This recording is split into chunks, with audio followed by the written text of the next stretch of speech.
আজ আমি বানাচ্ছি চিকেন স্যুপ। চিকেন স্যুপ বানানোর জন্য প্রথমে কড়াইয়ে সরষের তেল, তেজপাতা, কুচানো পেঁয়াজ দেওয়ার পর কটা গোলমরিচ দিয়ে দিলাম। দেওয়ার পর আদা রসুনের পেস্ট দিয়ে একটু নাড়াচাড়া করার পর আমি এখানে চিকেনগুলো দিয়ে দিব। চিকেনগুলোকে দেওয়ার পর হালকা লবণ দিয়ে 10 মিনিট পর্যন্ত ভেজে নেব। ভেজে নেওয়ার পর এখানে আমি গাজর দিয়ে দিলাম।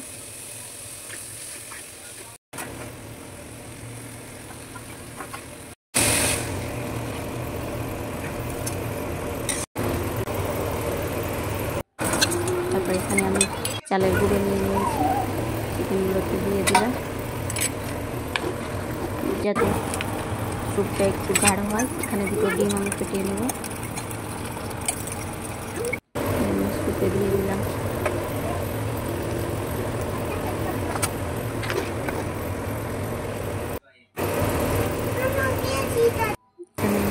সয়া সস, কাঁচা লঙ্কা দিয়ে দিলাম ঝালের জন্য। ঝালটা আপনারা নিজের ইচ্ছা মতো করতে পারে। এখানে আমার ভিনেগার ছিল না তাই আমি লেবুর রস দিয়ে দিলাম।